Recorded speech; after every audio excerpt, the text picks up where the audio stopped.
வீர் தமிழுக்கு படம் அமீருக்காக பார்க்க வந்தேன். அமீருக்காக இந்த படம் பார்க்கலாம். ரொம்ப என்டர்டெய்னிங்காக பண்ணியிருக்காரு. படமே வந்து ஒரு பொலிட்டிக்கல் சட்டாயர் ஸ்பேஸில் பண்ணியிருக்காங்க. நிறைய ஹார்ட் ஒர்க்குக்கு அப்புறம் பண்ணியிருக்க படம். எனக்கு நிறைய விஷயங்கள், சின்ன சின்ன விஷயங்கள் அவங்க வந்து அந்த இன்றைய அரசியல் சூழலை அவங்க நையாண்டி பண்ணியிருந்த நிறைய விஷயங்கள் வந்து எனக்கு கனெக்ட் பண்ணியிருந்தது. அமீர் வந்து ஒரு என்ன சொல்றது, சீரியஸாக பார்த்து தெரிஞ்ச ஒரு அமீர் வந்து ஒரு ஃபன்னாக ஒரு ரோல் பண்ணியிருக்காரு. நடிகராக வந்து அவருக்கு ஒரு ரொம்ப ஒரு முக்கியமான ஸ்பெஷலான படமாக இருக்குது.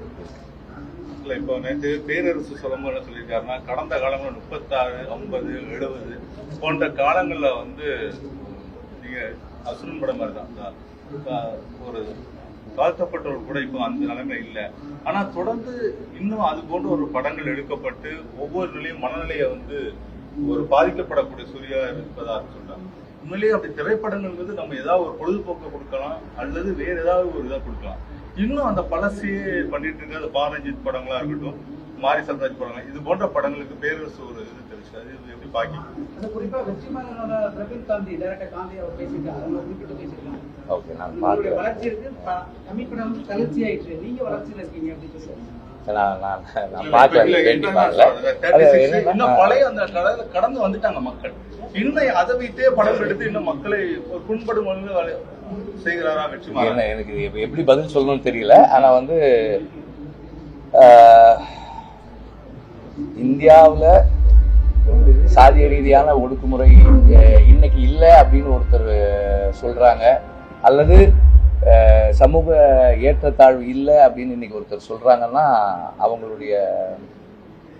அவங்க எங்க வாழ்ந்துட்டு இருக்காங்கன்னு எனக்கு தெரியல. அப்ப இருக்கா தமிழகத்துல?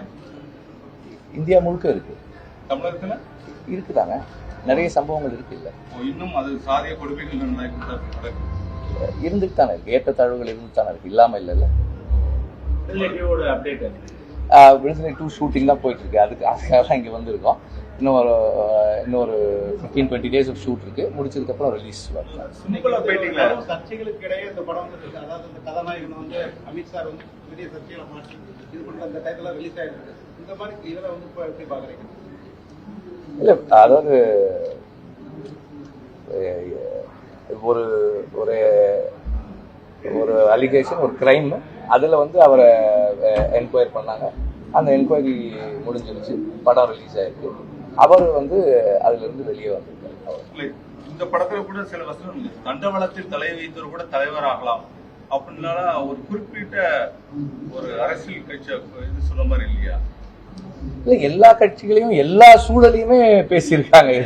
இதுல இருந்து நீங்க ஒரு தனியா ஒரு வசனத்தை எடுத்து அதை பேசுறது, அதான் சொல்றேன், தனியா ஒரு வசனத்தை எடுத்து தனியா ஒருத்தர் பேசியிருக்காங்கன்னு இல்ல, எல்லாரையும் பேசியிருக்காங்க. நீங்க இப்போ ஒரு 5 நிமிஷம் பாத்தீங்களோ, கொஞ்ச நேரம் பாத்தீங்களோ, அதனாலதான் ஃபுல்லா பாத்தீங்கன்னா எல்லாரையுமே நையாண்டி பண்ணிருக்காங்க. இது வந்து ஒரு சட்டையர், இதை வந்து ஒரு சட்டையர், இது ஒரு சட்டையர். அதனால வந்து அதை நம்ம அப்படிதான் அதை அணுகணும், சட்டையரா பார்க்கணும். வாடிவாசல் என்ன நம்ம இது முடிச்சிட்டு, விடுதலை முடிச்சிட்டு வாடிவாசல் அது கண்டினியூ ஆகுது. ஆமா ஆமா, இல்ல அதுல ஒண்ணும் இப்போ வரைக்கும் ஒன்றும் சந்தேகம் இல்லை. அது இப்பதான் சொன்னேன், ஷூட் முடிச்சு ஒரு 2-3 months. செய்திகளை உடனுக்குடனும் துல்லியமாகவும் தெரிந்து கொள்ள சப்ஸ்கிரைப் பண்ணுங்க.